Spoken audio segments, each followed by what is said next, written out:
खुलुमबाय नोंथांमोननिसिम आं गोदान मोनसे भिडिअ लानानै फैबावबाय अन्नानै भिडिअखौ जोबजासे नायलांदो। दिल्लीयाव सासे रुपेश कुमार 38 बोसोर बैसोनि मानसिखौ 20 रां खम होनायनि थाखायनो बुथारदों। रुपेश कुमार आरो बिनि फिसाज्ला मुकेश कुमार 13 बोसोर बैसोनि सानैजों दारि हग्रा मोनसे दखानाव दारि हजानो थांदोंमोन। रुपेश कुमारा दारि हजाखांनायनि उनाव 30 रां होदोंमोन, नाथाय दखानदारा रुपेशनिफ्राय गासै 50 रां बिदोंमोन।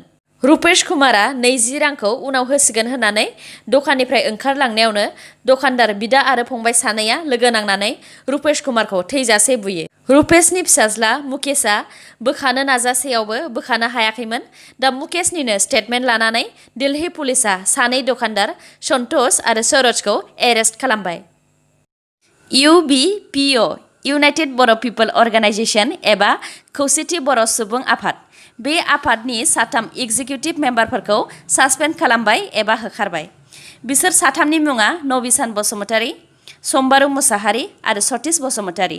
खौराङाव मोननाय बायदिब्ला गावसोरनि खौसेथि बर' सुबुं आफादनि हेंथायै खामानि मावनायनि थाखायनो बिसोर 3खौ आफादनिफ्राय होखारदों।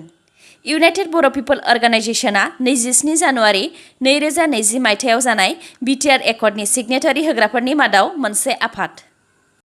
Assam police sub इन्सपेक्टरनि paper leak जाखांनायनि उनावनो प्रदीप कुमारा SLPRB state level police recruitment बर्डनि चेयारमेनशिपनिफ्राय रिजाइन होदोंमोन। दा आसामनि चिफ मिनिस्टार सर्बानन्द सनोवालआ DGP भास्कर ज्योति महन्तखौ SLPRBनि गोदान चेयारमेन खालामबाय। COVID-19 टेस्टनि रिपर्ट दिन्थिनो हायैयाव 3 हस्पिटालजों एडमिशन एबा थिसनजायैनि थाखाय सासे देहायाव गोनां आइजोनि जावजा गथ'फ्रा थैनो गोनां जादों। देहायाव गोनां आइजोनि मुङा शाहाला। बे जाथाया केरालानि मालापुरामाव जादों। शाहालानि फिसाय NC शरीफआ फोरमायनाय बायदिब्ला गावनि बिसिनि इमारजेन्सि केसखौ लानानै बियो मन्जिरी मेडिकेल कलेज हस्पिटालजों लोगोसे आरो 2 हस्पिटालसिम लानानै थांदोंमोन। नाथाय गासिबो हस्पिटालानो COVID-19नि RT-PCR टेस्ट रिपर्ट गैयैनि थाखाय एडमिशन होआखैमोन। शाहालाया सोरखारि हस्पिटालाव खालामजानाय COVID-19नि एन्टिजेन टेस्ट रिपर्टखौ देखायदोंमोनब्लाबो प्राइभेट हस्पिटालफोरा बे रिपर्टखौ गनायनानै लायाखैमोन आरो RT-PCRनि टेस्ट रिपर्टसो बिदोंमोन।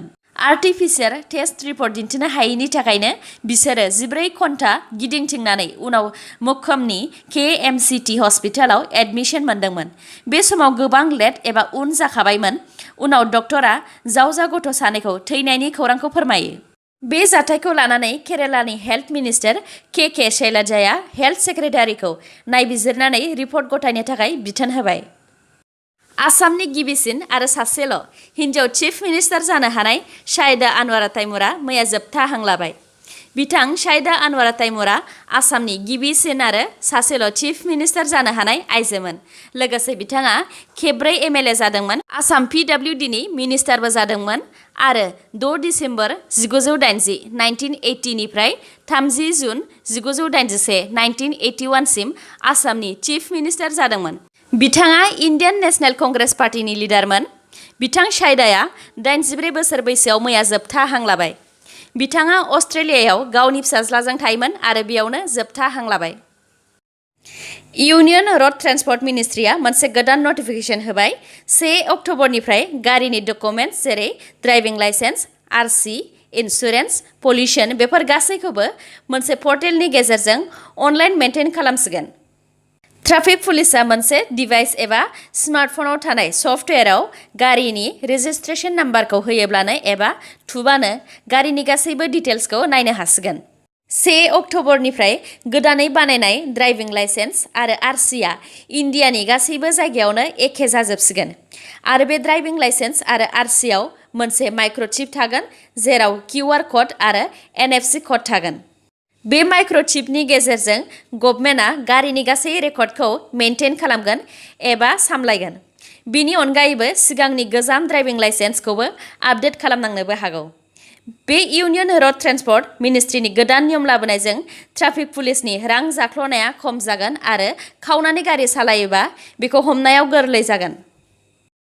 27 जानुवारि 2020 मायथाइयाव इन्डियान गभर्नमेन्ट आसाम गभर्नमेन्ट एबसु आरो एनडिएफबिनि गेजेराव एग्रिमेन्ट जानाय बायदि आसामनि गभर्नर बिथां प्रफेसर जगदीश मुखिया मैया बिटिएडि मुंखौ सोलायनानै बिटिआर खालामनायखौ अफिसियेलि एप्रुभेल होबाय आरो बे अफिसियेल नटिफिकेशननि गेजेरजों कमिसनबो दानाय जाबाय सिगां कमिसन दानाय जासिगोन होननानैल' फोसावनाय जादोंमोन दा बे कमिसनखौ मैया अफिसियेलि एप्रुभेल खालामबाय बे कमिसनाव former chief secretary of Assam बिथां पिपि बर्माखौ चेयारमेन महरै सायख'बाय एडमिनिस्ट्रेटर अफ बिटिसि बिथां राजेश प्रसाद भाइस प्रेसिडेन्ट अफ एबसु बिथां जयन्त बसुमतारी आदार कमिउनिटिज रिप्रेजेन्टेटिभ बिथां दालिम बायानमोनखौ कमिसननि मेम्बार महरै सायख'बाय आरो जइन्ट सेक्रेटारि टु द government of Assam home and political डिपार्टमेन्टखौ secretary महरै सायख'बाय बे कमिसननि गेजेरजों 6 दाननि गेजेरावनो दफायाव थानाय बायदि सोलायनायखौ लाबोगोन आसाम पुलिसा आसाम आरो नागालेण्ड बर्डार कार्बि आंलंनिफ्राय 5 केजि हेर'इन हमनो हादों हमनाय 5 केजि हेर'इननि बेसेनखौ गासै 25 करोड़नि जागोन होननानै आसाम पुलिसा बुंथिदों हेर'इनखौ लाबोग्रा बङाइगाव जिल्लानि जगिगफा गामिनि इस्माइल आलीखौ पुलिसफ्रा दा एरेस्ट खालामबाय आसाम पुलिस साब इन्सपेक्टर आनजादनि पेपार लिक जानायाव आखाइ गोनां एक्स डिआइजि पिके दत्ता आरो बिजेपिनि मावथि दिबन देखाया जाथाय जानायनिफ्रायनो खारखुमानानै दङ बिसोर सानै दायनिगिरिखौ थाबैनो हमनो थाखाय आसामनि डिजिपि भास्कर ज्योति महन्तआ बिसोर सानै पिके दत्ता आरो दिबन देखाया बहा दङ बेनि खौरांखौ होनो हायोब्ला 1 लाख रां बान्था होगोन होननानै फोसावबाय लोगोसे खौरां होफैग्रानो सेफटि एबा रैखाथिनि थाखाय सिकिउरिटिबो होगोन होननानै फोसावदों बेनि अनगायैबो एक्स डिआइजि पिके दत्तानि रां जाख्ल'नानै सोरजिनाय सम्पथिफोरनि सायाव आलदायै केस खालामनाय जागोन बेनि थाखायनो बेनि सम्पथिनि गासै डिटेल्सखौ इनकाम टेक्स डिपार्टमेन्ट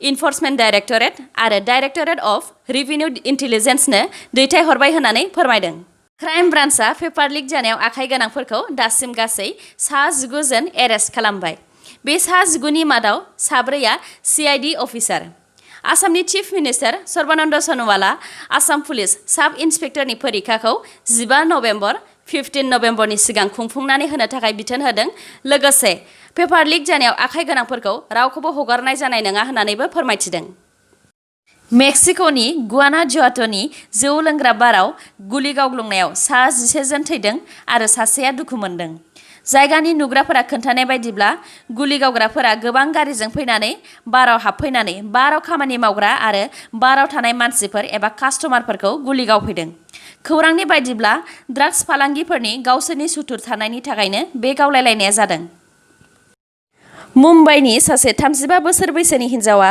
गावजों जिनाहारि जादों होननानै नंखाय केस खालामनायनि दायाव दा गावनो एरेस्ट खालामजाफिनबाय थांनाय मास एबा दानावनो बे हिन्जावा सानै पुलिस कनस्टेबल आरो सासे अट' सालायग्रानि हेंथायै बम्बे हाइ कर्टआव गावखौ जिनाहारि खालामनायनि केस होदोंमोन बम्बे हाइ कर्टनि डिसिसन बायदि सानै पुलिस कनस्टेबल आरो सासे अट' सालायग्राखौ बे दायाव एरेस्टबो खालामनाय जाबायमोन एरेस्ट खालामजानाय सानै पुलिस कनस्टेबलनि मुङा शिशुपाल जगधाने आरो एस गभाने आरो अट' सालायग्रानि मुङा घुरे बे केसनि सायाव मोनसे स्पेशल इनभेस्टिगेशन टीमा नायबिजिरफिनगासिनो दंमोन स्पेशल इनभेस्टिगेशन टीमा नायबिजिरफिननानै मोननाय बायदिब्ला हिन्जावा कमप्लेन होनाय मथे जिनाहारि खालामनाय समाव सासे पुलिसा पुलिसनि डिउटियावनो दंमोन आरो गुबुन सासे पुलिसा इउपिआव दंमोन आरो अट' सालायग्राया गावनिनो न'आव दंमोन गावजों जिनाहारि जादों होननानै नंखाय केस खालामनायनि दायाव दा हिन्जावखौ एरेस्ट खालामबाय आरो हिन्जावखौ नंखाय केस खालामनायाव मदद होग्रा सासे पुलिसखौबो हमबाय भिडिअखौ जोबजासिम नायलांदो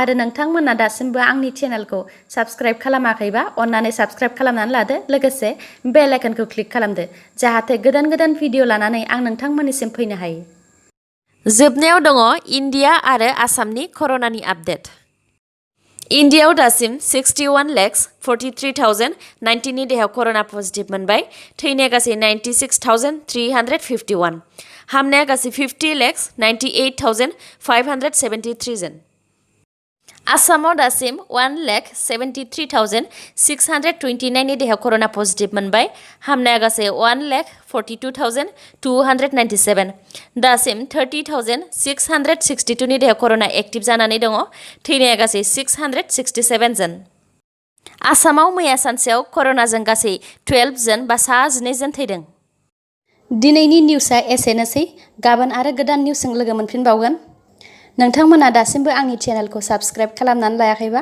अन्नानै साबस्क्राइब खालामनानै लादो आरो लाइक, कमेन्ट आरो शेयार खालामनो दाबाव। गोजोन्थों।